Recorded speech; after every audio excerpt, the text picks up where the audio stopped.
Hello friends, Bengal job study সংবাদ চ্যানেলে আপনাদের প্রত্যেককে জানাই স্বাগতম। জানাবো আজকের বাছাই করা বিশেষ বিশেষ গুরুত্বপূর্ণ সংবাদ। শুরুতে হেডলাইন, তারপরে বিস্তারিত খবর। খবরের শুরুতে যারা নতুন আমাদের ওয়েবসাইট বেঙ্গল জব স্টাডি.in ভিজিট করতে পারেন। প্রতিনিয়ত লেটেস্ট খবরগুলো সবার আগে নিজের মতো করে পড়ে নিতে আপনাদের জেলার খবর থাকবে এবং কমেন্টের প্রত্যেকটা রিপ্লাই থাকবে আমাদের ওয়েবসাইটে। 207 আছে, 209 করবেন। হুমায়ুনের রেজিনগরে পদ্ম ফোটাতে এবার শুভেন্দু অস্ত্র ফলতা, বিরাট খবর সামনে উঠে আসে। মমতাকে ছাড়ছেন এবার প্রিয় কেষ্টেও। ঋতব্রত শিবিরে বড় দায়িত্ব অনুব্রতর। কালীঘাটের তৃণমূলে বিরাট বড় ধাক্কা, আবারও সামাল দিতে হিমশিম। জেলায় জেলায় ভারী থেকে অতি ভারী বৃষ্টি পূর্বাভাস। 3 জেলায় এবার কমলা সতর্কতা জারি। মৎস্যজীবীদের বিশেষ বিশেষ সতর্কবার্তা। মোট 44 জন চিকিৎসক অধ্যাপকের বদলির অর্ডার। স্বাস্থ্যমন্ত্রী হওয়ার পর প্রতিশ্রুতি বাস্তবায়ন। আবারও সোশ্যাল মিডিয়ায় ভাইরাল এক খবর। তৃণমূল নেতার মাথায় ডিম ফাটিয়ে বলেছিলেন সরকারি অর্ডার, দুদিনেই সুরবদল রামনগরের বিজেপি নেতার। আর বরাবরই 21শে জুলাই সভা কাঁপায় মমতা বন্দ্যোপাধ্যায়। এবার কেন ধর্মতলায় হবে না 21শে জুলাই? লালবাজারের নোটিশে হস্তক্ষেপ চেয়ে হাইকোর্টে মমতা তৃণমূল। এর মাঝেই খবর, কেন ধর্মতলায় হবে না 21শে জুলাই? অপরদিকে আবার শুভেন্দুর বিরাট বড় বার্তা। আর এর মাঝে শুভেন্দুর বিরাট বড় বার্তা, একই পরিবারে মাসে 15 থেকে 18,000 টাকা পেতে পারে। অন্নপূর্ণা ছাড়াও কি কি সুবিধা বুঝিয়ে দেন এবার শুভেন্দু অধিকারী। একই পরিবারে পাবে 15 থেকে 18,000 টাকা। আর এমনই সময় আবারও বিরাট বড় খবর, রেজিনগরটা দেবেন তো? পরিবর্তে কি কি দেবেন বলে দিলেন এবার শুভেন্দু অধিকারী। উঠছে নতুন করে প্রশ্ন। অপরদিকে ডু ইট নাও, মুর্শিদাবাদের বুল্লিশকে খুললাম ছুট এবার মুখ্যমন্ত্রীর। অন্যদিকে আপনি ডিভিশন বেঞ্চের থেকেও বড় হয়ে গেলেন। পদে পদে ভর্ৎসনা এবার হাইকোর্টের। আর এমনই সময় ওঝা থেকে কোটিপতি তৃণমূল নেতা আজ এভাবেই ভূত ছাড়ালেন জনতা। উঠে আসে নতুন খবর, প্রতি মাসে 15 থেকে 18,000 টাকা। এবার কিভাবে সব মিলে থাকছে বিরাট আপডেট। আসছে বিস্তারিত খবরে। তার আগে যারা এখন আমাদের ওয়েবসাইট ভিজিট করেননি, অবশ্যই বেঙ্গল জব স্টাডি.in ভিজিট করে প্রতিনিয়ত লেটেস্ট খবরগুলো দেখার সুযোগ করে দিন। এইমাত্র বিরাট বড় খবর 21শে জুলাই নিয়ে। হাইকোর্টে কালীঘাট তৃণমূল, ধর্মতলায় প্রশাসনে নারাজ। অন্তত ইঙ্গিত তেমনই। আর এদিন সেখানে ভিক্টোরিয়া হাউসের সামনে 21শে জুলাই সভা করতে চেয়ে এবার কলকাতা হাইকোর্টে দ্বারস্থ মমতা বন্দ্যোপাধ্যায় নেতৃত্বাধীন তৃণমূল। শুক্রবার উচ্চ আদালতে গিয়ে মামলা দায়ের করল তৃণমূলের কালীঘাট শিবির ঘনিষ্ঠ সাংসদ ডেরেক ওব্রায়েন। বিচারপতি সৌগত ভট্টাচার্যের বেঞ্চে মামলা শুনানি হবে। আসছে প্রতিশ্রুতি শুভেন্দুর। উপনির্বাচন আবহে রেজিনগরে গিয়ে একগুচ্ছ প্রতিশ্রুতি দিলেন মুখ্যমন্ত্রী শুভেন্দু অধিকারী। শুক্রবার রেজিনগর সভায় তিনি বলেন, নন্দীগ্রাম আমার উপর ছেড়ে দিন, রেজিনগর দেবেন তো? একটার বদলে 2টো সেতু দেব, যা চাইবেন সব দেব। বিরাট বার্তা শুভেন্দুর।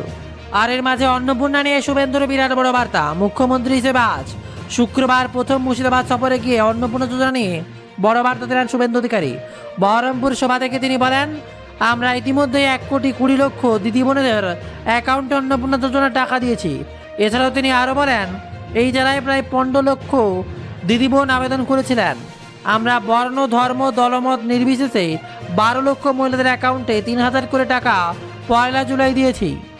আর এদিকে আবার সোমবার থেকে রাজ্যে কার্যকর গুন্ডা দমন আইন।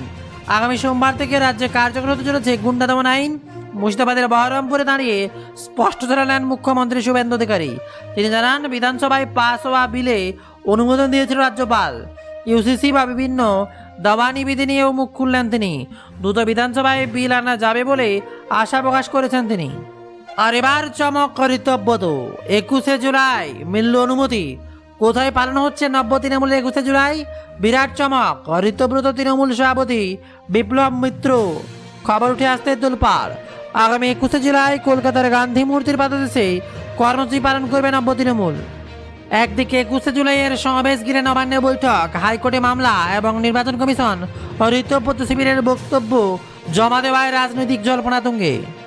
আগামী 21শে জুলাই কলকাতায় গান্ধী মূর্তি পাদদেশে শহীদ দিবস কর্মসূচি পালনে নব্য তৃণমূল এই কর্মসূচির জন্য প্রশাসনের অনুমতি মিলেছে বলে দলীয় সূত্রে দাবি করা হয়েছে। একই সঙ্গে দলের সাংগঠনিক কাঠামোতে গুরুত্বপূর্ণ পরিবর্তন ইঙ্গিত মিলেছে। সূত্রের খবর, বিপ্লব মিত্র নব্য তৃণমূলের সভাপতি এবং জাভেদ খান কার্যকারী সভাপতির দায়িত্ব নিতে চলেছে বলেই খবর। এর আগে 21শে জুলাই কর্মসূচি ঘিরে নবান্নে মুখ্যমন্ত্রী শুভেন্দু অধিকারীর সঙ্গে নব্য তৃণমূলের প্রতিনিধিদের 1.5 ঘন্টার বৈঠক হয়। বৈঠকে মূলত শহীদ দিবসের কর্মসূচির স্থান নির্ধারণ এবং প্রশাসনিক অনুমতি নিয়েই আলোচনা হয়েছে বলে জানা গিয়েছে। আর অপরদিকে কেউ ভাবতে পারেনি এমন খবর, মমতাকে ছাড়ছেন প্রিয় কেষ্ট। ঋতব্রত শিবিরে বড় দায়িত্ব অনুব্রত, কালীঘাটে তৃণমূলের বিরাট বড় ধাক্কা। এবার কি দিদির হাত ছাড়তে চলেছে মমতা বন্দ্যোপাধ্যায়ের অতি প্রিয় অত্যন্ত কাছের অনুব্রত মণ্ডলও? আজ শুক্রবার নবতৃণমূল অর্থাৎ ঋতব্রত বন্দ্যোপাধ্যায়ের প্রথম কর্মসমিতির বৈঠক। শোনা যাচ্ছে এই বৈঠকে ঋতব্রত শিবিরে যোগ দিতে চলেছেন কেষ্ট। সূত্রের খবর, তাকে বড় দায়িত্ব দেওয়ার হতে পারে বলেই নতুন তৃণমূল সূত্রে আপডেট। গত 22শে জুন নিউটাউনের 5 তারা হোটেলের বৈঠক মঞ্চ থেকে 20 জনের কমিটির নাম ঘোষণা করেছিলেন ঋতব্রত বন্দ্যোপাধ্যায়। তারপরে শুক্রবার কর্মসমিতির বৈঠক উঠে আসছে নবতৃণমূলের বৈঠক। ইতিমধ্যে যোগ দিয়েছেন অরূপ রায়, জাভেদ খান, চন্দ্রিমা ভট্টাচার্য, কাজল শেখ, কানাইলাল আগরওয়াল, প্রসূন বন্দ্যোপাধ্যায়। আর এই বৈঠকে সদ্য কালীঘাটের তৃণমূল ছেড়ে বেরিয়ে আসা চন্দ্রিমা ভট্টাচার্য বড় দায়িত্ব হতে পারে বলে এই সূত্রের খবর। আর এমনই সময় আবহাওয়ার বিরাট বড় খবর, জেলায় জেলায় ভারী থেকে অতি ভারী বৃষ্টিপাত, 3 জেলায় কমলা সতর্কতা জারি। মৎস্যজীবীদের জন্য এবার বিশেষ সতর্কবার্তা জারি করেছে আলিপুর আবহাওয়া দপ্তরের পূর্বাভাস অনুযায়ী পূর্ব বর্ধমান, নদিয়া, বাঁকুড়ায় আজ ভারী থেকে অতি ভারী বৃষ্টিপাতের সম্ভাবনা। উত্তরবঙ্গের একাধিক জেলায় রবিবার পর্যন্ত কমলা সতর্কতা জারি করা হয়েছে। এমনই আবহাওয়ার পূর্বাভাস সামনে উঠে আসছে। একটি পরিবারে মাসে 15 থেকে 18,000 টাকা পেতে পারে অন্নপূর্ণা। কি বলছেন এবার শুভেন্দু অধিকারী?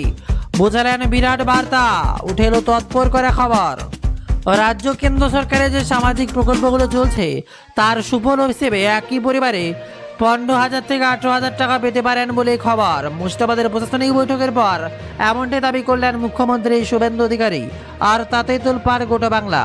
এদিন বহরমপুরে প্রশাসনিক বৈঠকে জেলায় পরিযায়ী শ্রমিকদের ফিরিয়ে আনার জন্য জেলা শাসককে উদ্যোগী হতে নির্দেশ দেন মুখ্যমন্ত্রী।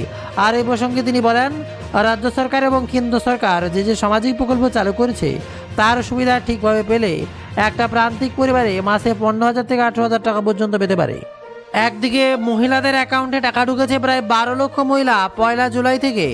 অপরদিকে জি রামজি প্রকল্পের কাজ করছে। এছাড়া অন্যান্য সামাজিক প্রকল্প নির্মাণের কর্মী, বিড়ি শ্রমিকদের জন্য ভারত সরকার রাজ্যের শ্রম দপ্তরের প্রকল্প আছে। পিএম কিষাণ নিধি বা কৃষক বন্ধু আছে। বার্ধক্য ভাতার 500 টাকা বাড়ানো হয়েছে। 125 দিনের কাজে অদক্ষ শ্রমিকরা দৈনিক 300, মাঝারি দক্ষতারা 450 এবং দক্ষরা 600 টাকা করে পেতে পারেন। সব মিলিয়ে আমরা হিসেব করে দেখছি একটা প্রান্তিক পরিবারে প্রায় 15,000 থেকে 18,000 টাকা পেতে পারেন। একই সঙ্গে প্রধানমন্ত্রী অন্ন সুরক্ষা যোজনার রেশন এবং আয়ুষ্মান ভারত বিনামূল্যে চিকিৎসা পরিষেবা আছে বলেই বিশাল বড় ঘোষণা করে দিলেন বাংলার মুখ্যমন্ত্রী শুভেন্দু অধিকারী। আর এমনই সময় কিসের ভয় পাচ্ছেন? আদালতে যখন নির্দেশ দিয়েছে তখন আপনি চ্যালেঞ্জ করছেন কেন? অভিষেককে তুলোধনা অগ্নিমিত্রা। নিয়োগ দুর্নীতি মামলায় এবার কালীঘাটের কাকুর কণ্ঠস্বর একটা বড় হাতিয়ার ইডির কাছে। মোবাইল ফোন থেকে পাওয়া ভয়েস ক্লিপিং কাউকে ফোন থেকে তথ্য মুছে ফেলার নির্দেশ দিয়েছিলেন।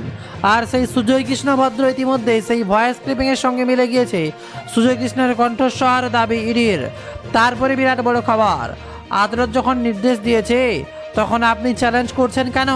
কণ্ঠস্বরের নমুনা দিতে এত আপত্তি কেন? কিসের ভয় পাচ্ছেন? বাংলার মানুষকে আপনাকে উত্তর দিতে হবে। কণ্ঠস্বরের নমুনা নিয়ে অভিষেকের বিরুদ্ধে চাচাচোরা ভাষায় আক্রমণ শোনালেন পুরনগরের মন্ত্রী অগ্নিমিত্রা পাল।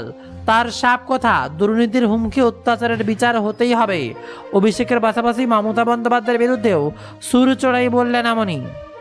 যেখানে শাসক দল দীর্ঘদিন ধরে নিজেদের আইন এবং ভগবানের ঊর্ধ্বে ভাবতে বললে মমতা বন্দ্যোপাধ্যায়কে মা শারদা বলা হয়েছিল, তবে এবার আদালতও বাংলার মানুষের মুখোমুখি দাঁড়িয়ে অভিষেককে সমস্ত জবাব দিতে হবে বলেই অগ্নিমিত্রা পালের বার্তা।